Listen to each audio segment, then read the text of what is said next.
Today on Locked On Red Wings, we're going to talk about the surprise signing out of Sweden, previewing Columbus Blue Jackets, and of course, another edition of How Do You Feel About It Friday.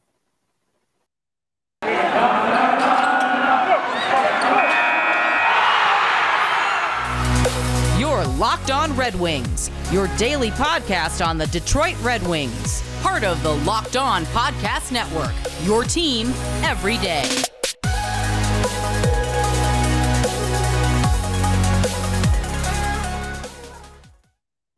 All right, welcome to a Friday edition of the Locked On Red Wings podcast. We are your hosts, Brian Fisher and Scotty Bentley.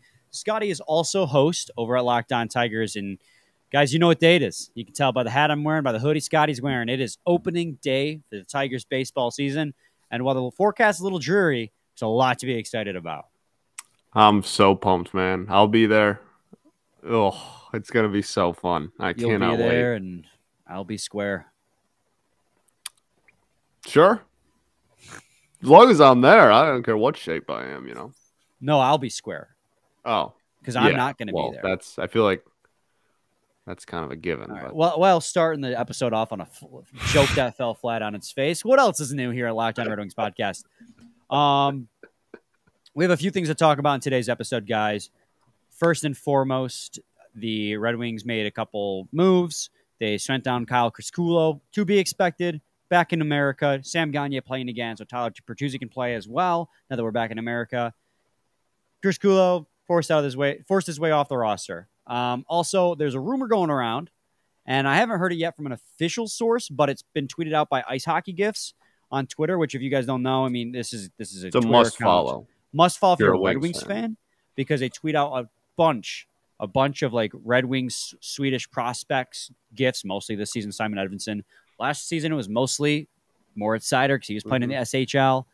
So he tweeted out, or I guess we don't know if it's a boy or a girl. They tweeted out that the Red Wings reportedly have signed Pontus Andreasson, and I'm completely guessing on the pronunciation of that, guys. Andreasson. There's a I lot think of you vowels nailed in it that the one. first time, honestly. Andreasson. Yeah. No, I'm tripping myself up now. He's undrafted rookie. Don't say it so slowly. Andreasson. Yeah. So, yeah, I think Pontus that's Andreasson. right. There we go. That's what I'm going to roll with. Brian. That's what I'm going to be rolling with throughout the majority of this podcast. Well, I'll probably bounce back and forth because I can't be consistent on that. But he's 23 years old. He's a left-handed shot. He's center, plays end winger as well. 5'10", 183 pounds. Undrafted. He's 23 years old, so that should go as a given. He's had a pretty impressive year. He is a rookie at the SHL level this season, so this is his first full season with the SHL, despite being 23, and he kind of came into his own.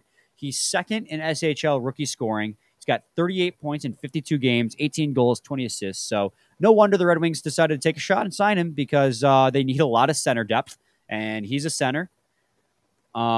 With the scoring, the production that he's had this season, it does not hurt to take a shot on what could potentially be a late bloomer. Yeah, I mean, why not? Like, we're at the point in the year, man. Why not? Why not?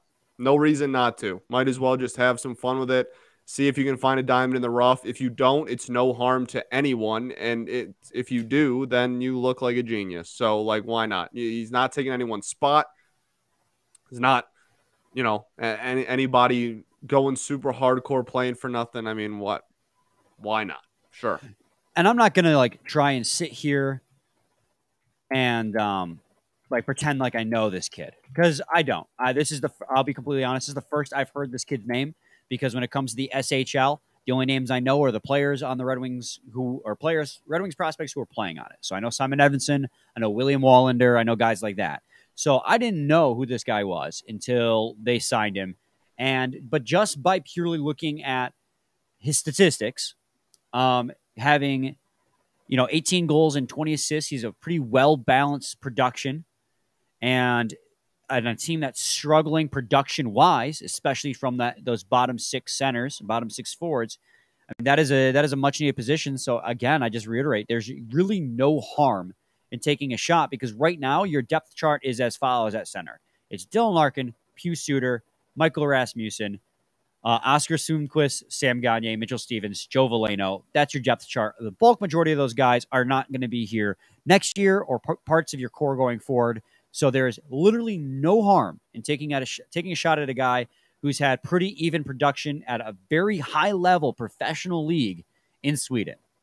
Yeah, completely agree. I mean, honestly, it kind of adds a little bit of fun to the rest of the year. You know what I mean? Like, it's not, it's not the equivalent of like calling up, like if Bergeren got called up or anything, but it's still like a fun thing to kind of add into the rest of the season and see if he can get some production. If he does, maybe they take a longer look at him over the summer. And if he doesn't, then there you go, off into the wind and we move on. It's not a big deal at all. Well, and too, if you look at the up and coming center depth on this team, Scotty, it's Theodor Niederbach, who's also playing in the SHL right now. I mean, that is literally it for the Red Wings center depth at the moment. It is for up and comers, because you look at it, right. Chase Pearson and Kyle Kerskula, who are above Niederbach, are not mainstays on this roster. Joe Veleno could be a mainstay. Mitchell Stevens, I honestly don't see. Sam Gagner is probably going to be gone soon. I don't think Oscar Sundqvist is going to play a center role on this team. Probably going to continue to play winger on the bottom six if he stays on this team long term. Michael Rasmussen, maybe bottom six. Pius Suter will be gone. Robbie Fabry's been playing wing. So out of all those centers, you got maybe the Larkin, or you definitely have Larkin, rather. You have maybe Rasmussen, and you have maybe Veleno, and then in the future, you may have Niederbach. So you need help. So getting a guy like Andreasson, however you want to pronounce it, does not hurt at all, because center depth is something this team lacks. And if he is a late bloomer like it looks like he is, hell, I'm all for it. Yeah, I mean, honestly, like I said, it kind of adds something fun at the end of the year. Where I guess I'm wondering, who do you want him to be on a line with? Who would you like him to share a line with? That's a really good question, because it's really hard to get a grasp on the type of player he is just looking at his statistics alone. I have not had the opportunity to look at any of his tape. I think it's I mean, just because of the leap to the NHL level. Yeah, like, sure. let's work on a hypothetical, assuming he makes the NHL roster next year, which that's a huge leap, because the SHL, even though the SHL is a hugely competitive league, making that jump from the SHL to the NHL is still pretty daunting. But assuming he does, on that hypothetical, I would probably want him at least on the bottom six to start the year, because he's unproven talent at the NHL level. He's performing really well, but like maybe line three put him on Joe Veleno's line, put him on a winger, because we've seen that Joe Veleno in these last few months is able to facilitate offense to some degree on the third line, and put him with a guy who similarly seems to be a playmaking type forward with, I think, 18 goals and 20 assists in his season with the in the SHL this season. So yeah, put him on a third line, see if that depth there will help, because he while he does play center, he can also play wing, because I'm not sure. Maybe start him at wing and see if he can maybe transition to center later. I mean, yes, agreed with everything you just said. I wouldn't mind throwing him down at 4 and just putting like some veterans with him. Maybe help make the transition a little easier. Just like put him on a line with Gagner and Ernie and just like see what happens. You know what I mean? I mean, you could put him with size too if you want. There's a lot of different fun things you could do down there. But I think next year's Matthias Brome. That's the dog forever. I love that, man. Love me some Brome, man. Oh. Well, hopefully he's a little bit more successful than Brome was at the NHL level. All right. You watch your mouth. I'm calling it as it is, Scotty. Watch your mouth, buddy. No, but I like I said, I think you can't hurt anything. Why not? To wrap it up, sure, adds a little spice to the end of the year. Really, I mean, honestly, Scotty, we can talk in circles about what his, place on this line could be in years going forward. But in the end, we don't know yet. It's like you said, it's spice. It's exciting to see like the Red Wings taking a shot on a guy that's unproven. So you never know who those guys are going to pan out. Even if he ends up being Damian Brunner, just a 1 year, 24 or 5 goals, goes off, signs a big deal, and then fades out of the league. That's still exciting. Like you still have 1 year of an exciting player that's going to help. depth-wise. I mean, Damian Bruno scored some big goals for the Red Wings in playoffs that year. Absolutely. Was it 2013? I can't even remember anymore. Well, that's what everybody wanted to compare Brome to, Brunner, and that didn't. True. And now we're comparing Andreasson to Brome. So what did Brome do? He did everything. Watch it. He hit the crossbar once. And it was sick, and you know it. You know it was sick. It was really cool to watch. You know what else is really cool, Scotty? That banner you're going to put up at the bottom? Yes. Good call. Boom. It's that time of the year again, guys. Built Bars are coming out with more flavors all the time, constantly. And when I say it's that time of the year, I mean just year-round. That's all they ever do. And if you haven't tried Puffs yet, you're missing out on one of the best-tasting Built Bars. Puffs are the first-ever protein-infused marshmallow. They're fluffy. They're marshmallowy. They're not just a protein bar. They are a treat, and they're covered in 100% real chocolate. Puffs are a fan favorite with some incredible flavors. Yummy cinnamony churro, coconut marshmallow, banana cream pie. So good. These are going to be your new favorite. All Built Bars are covered in 100% real chocolate. Yes, that includes the Puffs. Low calorie, high protein. Replace your candy bars with these. They are better. A typical candy bar can be anywhere from 200 to 300 calories. Go to Built.com and scroll down to the macros chart. You'll be blown away. High protein, low cal, high fiber, low carb. Most Built Bars contain 130 calories, 4 grams of sugar, 4 net carbs, and 17 grams of protein. Compare that to a candy bar, which normally has around 240 calories, 30 grams of sugar, and dozens of net carbs. And you'll be just amazed by how much better in flavor and in health Built Bars are for you. I just dropped my pen. Go to Built.com, use promo code LOCKED15 to get 15% off your order. Use promo code LOCKED15 for 15% off at Built.com.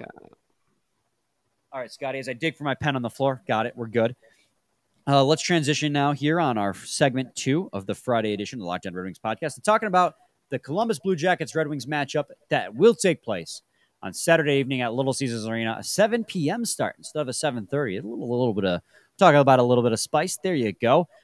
Both teams have taken one game in this season series. Red Wings took the first one all the way back on October 19th. That was the game where Lucas Raymond scored his first career goal, 4-1. And then on November 15th, the Blue Jackets in Columbus won 5-3. So this will be the decider between these two teams in this season series. And Columbus Blue Jackets not having that great of a season. Not horrible this year, but not great. They're 6th in the Metropolitan Division, so third from last. They're 33 and 33 this season in regulation with 6 overtime losses, so they're a solid 500. It's just a tough division that they're playing. I think they might actually be doing better than people thought. They are, but also they just play in a really tough division. So yeah, absolutely. But like going into the year, I think most people expected Columbus to be kind of a bottom dweller for the league, and while they're not a playoff team by any stretch, I think they've been a little bit better than people think. Slightly exceeded expectations. Yeah, I'll give you that. Yeah. Just going into this game, Scotty, they're a team that, while they're 6th in the division, which is lower where you are in your division, they are record-wise playing much better this season. Like I just stated, they're a 500 hockey team. They've got some solid pieces on their forward core. They obviously have Patrick Laine, who's got 52 points in 53 games. They had Jacob Voracek, who's got 51 points in 69 games. The thing that stands out the most about these Columbus Blue Jackets and what keeps them in these games, it's not even goaltending, because honestly, Merzlikins isn't even having that great of a season. He's got a .904 save percentage. He's been okay, but he hasn't been great so far this season. But it's how well spaced out their point production is in their lineup. I mean, you got 3 guys with over 50 points, and then you have 3 guys with over 40, and then it's a little bit, it trickles down from there. But you have a lot of guys who are getting points this season. It's not just one guy doing all the work, which is kind of what we're seeing with the Red Wings, where it's just 4 guys doing all the work. With the Blue Jackets, you got the whole roster contributing on some level, which is probably why they're a 500 hockey team. Yeah, their depth has been a strong suit for sure. And I think, like you said, the most important is definitely not the right word, but the biggest difference between our distribution and theirs is, we've had our depth has taken a step in the right direction, especially, before the injuries and stuff. We did have some production, little do we forget, at least we forget, just a year ago, It was if you shut down the Red Wings, you shut down the offense. Or shut down. Goodness gracious. Wow. I mean, if you shut down the Red Wings, you do shut down the offense. Wow. I mean, you're not wrong. That was really, really impressive. That was really impressive. Your mind's on baseball right now. I understand. If you shut down, it is. If you shut down the first line, you shut down the offense. That was the entirety of last season. Like literally, if you shut down the Mantha Larkin line, then you were good and you were going to win. And the Red Wings were probably going to get shut out.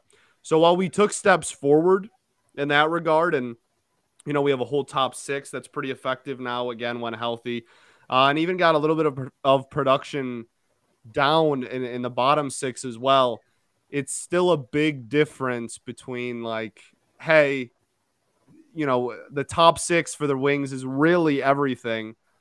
And their depth might be easier to shut down their top lines than it is to shut down our top lines, but their 3 and 4 are significantly more productive than our 3 and 4. Yeah, and to give you guys a idea of what I mean when I'm like reading off their points, where I said they had 3 guys in the 50s, 3 guys in the 40s, and then 3 guys in the 30s. The Red Wings have Dylan Larkin with 67 points in 66 games. Then you got Bertuzzi with 54 points, Raymond with 53, Seider with 45. So you got 2 guys in the 50s, one guy in the 40, 3 guys in the 30s, and then 20 under 30 from there.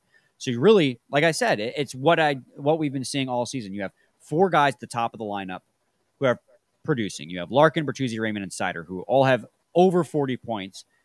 Whereas with the Blue Jackets, they have 6 guys who have over 40 points. And then from there, they have another 3 guys who have over 30. So they definitely have a lot more depth scoring. And to your point, Scotty, we have been seeing a little bit more of the depth scoring lately. Thank you, Michael Rasmussen, #Rasmussen Renaissance.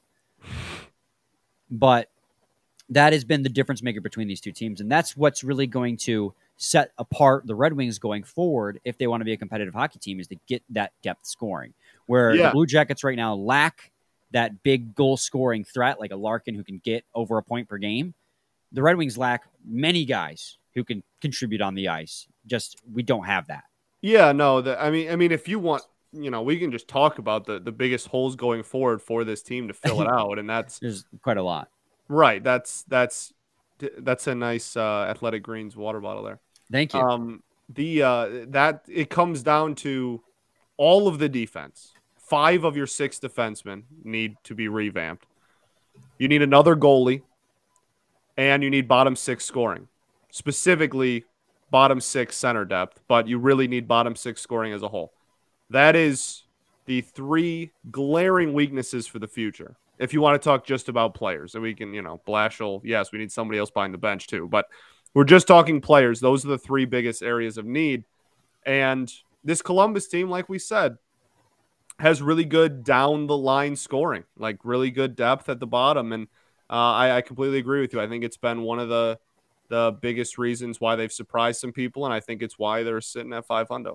Well, let's talk about how we're going to kill them. Like, how are we going to destroy the Columbus Blue Jackets? And I'm talking about beating. I'm talking about destroy them. What do the Red Wings got to do in this game to defeat the Columbus Blue Jackets, team that doesn't have that lethal weapon, but is very well stretched out in how they preserve that talent? I mean, is it a surprise to anyone if I say defense? Like that? Like, I don't know what else to say. Like, I mean, it's true. It's honest. In that the top 6 is going to be able to score and produce against the Columbus Blue Jackets. I am. In the same breath, I'm not convinced that our defense can prevent a constant pressure from lines 1 through 4 that they're going to put on us.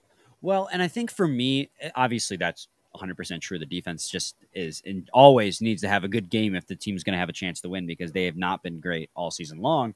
But even more so for me, I think it's the power play and the penalty kill. And I had peaked it, and I just closed out of the tab by accident. But the Blue Jackets, I think they have the 19th ranked penalty kill and the 25th ranked power play. So their power play is pretty bad, while their penalty kill is kind of middle of the road. But the Red Wings have the worst power play in the league.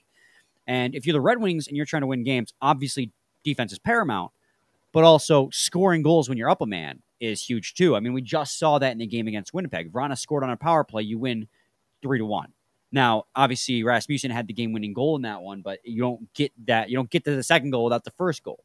You know, you need to be able to score on the power play and take advantage of those power play opportunities to be able to win games. And I think continuing power play success, as simple as these answers sound to the casual listener who's watched a Red Wings game, these are going to continue to be the thing. And you got to also look at it. You might have a little bit of momentum on your side. You just came off a back-to-back where you won 2 straight games. Columbus just lost their most recent game to the Philadelphia Flyers. They've actually just come off a huge losing streak, mind you. They lost 7 games in a row before beating the Flyers in Philadelphia, then losing to the Flyers at home. So they've lost 8 of their last 9. So 8 of their last 10, I guess you want to do the last 10. So they're struggling right now. So you can play well defensively. And again, this sounds like such a no-duh thing to say. You play well defensively, you score on the power play, you take advantage of a team that's struggling right now, you'll win a hockey game. I mean, why not? Yeah, that's a recipe for success, don't you think? Why not? Why not win a hockey game? Go out there and make it a 3 in a row. Make it My an official win streak. Would just be to win. That's my game plan. I like it. I like it a lot. Thank you. I don't know why they haven't been doing it every game. I know, right? What the hell? You know what else I like a lot is BetOnline.net. Man, I'm killing it with these segues today. BetOnline.net is your number one source for all your betting needs and sports info. Find all the latest sports developments, including this week's Master Championship odds, podcasts, and reviews for all the different leagues this season. Was it Tiger Woods was even through the first round? First day? Yeah, Tiger. He had a couple of nice shots in there, too. Yeah, he's back, baby. He's back. So make sure you go bet on him at betonline.net. BetOnline is your continued source for all your sports wagering information, including live betting, esports, and scores. Head to the website today or use your mobile device to learn more about the trends and action. BetOnline, where the game starts. What, dude? You're not going to do it? I don't know what you're talking about. You left me hanging. I also didn't put the thing up. You didn't. Forgot the banner. It's hard when you're the man pressing the 1s and 2s to remember all that stuff. Yeah. I'm still waiting on it. I don't know what you're talking about. You're going to wait until I get into segment 3, aren't you? I don't know what you're talking about. You're so full of it. Anyways, segment 3, Locked On Red Wings podcast. Scotty, we're going to do some how do you feel about There it is. God damn it. Knew you were going to do it. You're the worst. You are the worst. I hate you. Oh, man. So ridiculous. So stupid. How do you feel about it Friday, Scotty? How do you feel about opening day? Oh, I'm so pumped, man. Woodward's going to be rocking. This is the first real opening day we've had in 3 years. Mm-hmm. Like, people, we are literally 3 opening days removed from our last normal one. And I'm so pumped to have it back. It's going to be awesome. It's going to be so awesome. There's, opening day is always just an awesome day as a whole. And, the first game of the season, the boys of summer, it's always just a really fun day in general. There's a completely different vibe to opening day when your team is expected to do well versus when your team is not. There's a totally different vibe, right? I went to opening day in 2019 when we lost 114 games. And everyone knew we were going to suck. And everything was like, oh, well, let's just see what happens this year. And all the analysis was like, yeah, we're still a couple years away, but we look to take steps forward. And all, you know what I mean? It's just everyone's just going to show up and get hammered and go home. That's all it is. And I think when the team is good, it's just a completely different feel. There's actual excitement for the product on the field on opening day for the first time in maybe half a decade. And that's awesome. First time since what, 2014? 16, I would say, was the last time. 16, we missed the playoffs by a game. That's right. It was that Braves series or something like that. Yeah. That was like the worst team in baseball, Atlanta Braves. I remember and we could not beat them in a 3-game series to make the playoffs. Justin Upton striking out is a vivid memory of mine. Yes, and our ace, Jordan Zimmerman, pitching. God, yeah. He was so injured those last few seasons, I completely forgot he was on the Tigers at times. I wish he wasn't, though. What do you got for me? How do you feel about the Detroit Pistons have been like selling out the arena? Not how do you feel about it from a work perspective, because we know that answer. How do you feel about it from like the Tigers are supposed to be good. We got opening day. The Pistons are selling out arenas. The Wings have their kids coming up, and we'll have more next year after another offseason. Just how do you feel about the vibe of Detroit sports, I guess, at the moment, highlighted by the fact that the Pistons have been consistently getting sellouts for the last couple of weeks? Yeah, it's been a lot. It's been real exciting as a sports fan perspective. I had gotten accustomed to working all the games that Wednesday Piston games would be like a crowd of at best 10,000, and it would be the slowest night of the week. Easy peasy. Last 2 weeks have not been easy peasy. We've had Wednesday, I think we've had a Tuesday and a Wednesday game last 2 weeks, and they've been 14 or better thousand crowd. And I don't know if you guys know this, but there's between maybe 10,000 and maybe 15,000 is a lot. Like how it gets way busier, right? And it's been really impressive that a weekday Pistons game has been able to draw on that much. And obviously, you attribute most of that to the exciting rookie Cade Cunningham. He's been absolutely on a new one. And then you had Sadiq Bey had that 50-point night not too long ago as well. He's been great. Killian has been really good lately, and everyone was kind of starting to give up on him, and he's been phenomenal lately. He's stepped it up lately as well. I mean, the team's really young. They're really raw. They're getting a lot better.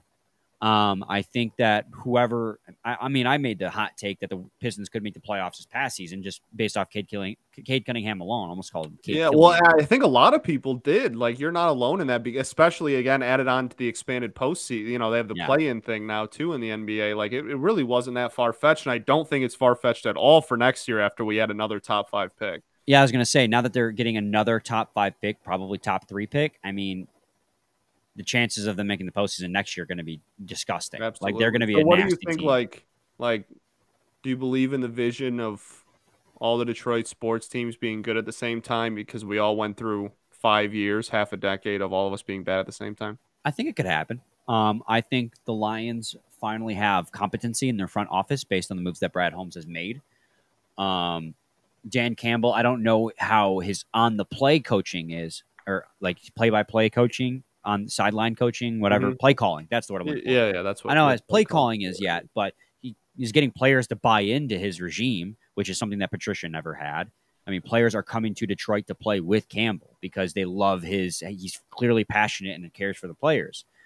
Red Wings, obviously, you guys know my take on that. They're heading in the right direction, and they have a lot of young talent. Pistons are the same way. So, I mean, I think that, I don't know if the timelines, it really depends because different teams stay with their window open for different tenures depending on the sport. Sure. Like a baseball team can stay consistently good for 10 years.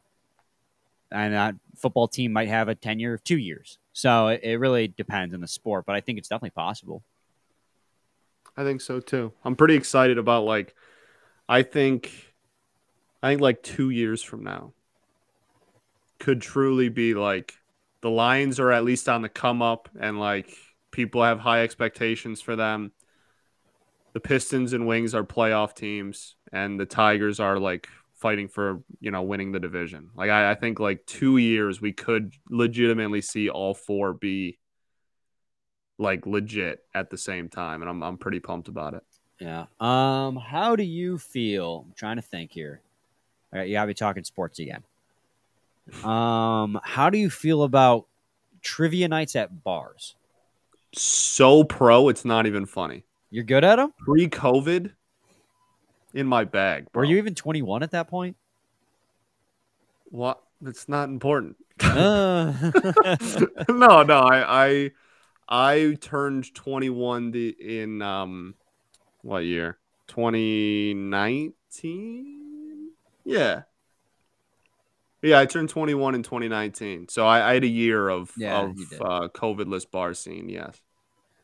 Yeah, I just did my first trivia night on Thursday night, last night, and So fun. came in I'm last. pretty useless outside of the sports sections, but the sports sections, I'll put the team on my back. It's over. One of the categories was wines and cheeses, and I was like, all right, I'm out. Yeah. Like, what? I'm just tapping out. Like, but we had one on they called it the web, and so it was like spiders and like the internet, and the spiders one was like comic book, like Spider-Man question, and like that's all you. Then there was a Charlotte's Web question.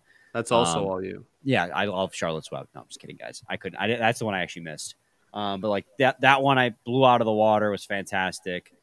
Yeah, so we came in last though. That's awesome though. No, well, not also that you came in last. That is fun though. I love trivia, man. Trivia is the best. Yeah, it was surprisingly fun. And then also it was a Mexican bar, and they had mac and cheese enchiladas.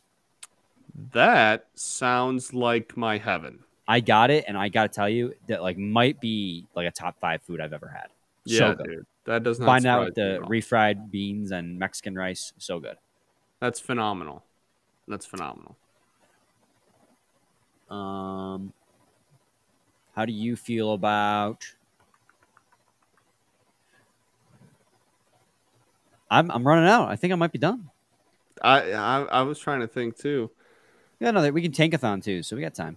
How do you? Yeah, do a tankathon, and I'll try to think of one last one while you're tankathon. We'll do a tankathon spin. All right. Here we go. 1. Up to 2. Oh wait, let me. Do I need to zoom in? Can you see it good? You can zoom in a little bit if you can. Yeah, I can. Up to 2. Back to 10. 3, 9. 4, 10. 5, 10. 6, 9. 7, 9. 8, 9. Did you? You're ridiculous. 9, 10, 10, 10. 11, 9. 12, 10. 13, 9. 14, 2. That's 2 second overall picks.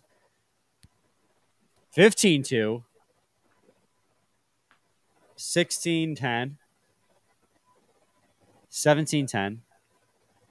It's 18, 19, 20, 21, 22, 23, 24, 25, 26, 27, 28, 29, 30, 31, 32, 33, 34, 35, 36, 37, 38, 39. There we go. 40. Right on 40. Right on 40. Incredible. Yeah. So we got what, 3 or 4 second overall picks in that span? I don't think we got a couple of 2s mixed in there. Then we'll get the phone calls. We don't get phone calls here, but we'll get the tweets saying trade up to number 1. Yeah, we'll probably still get that no matter where we actually fall. Trade for 1. Why would anyone give up Shane Wright? Yeah, no, it's going to take an awful, probably unattainable amount to trade up to 1 this year and next year. How do you feel?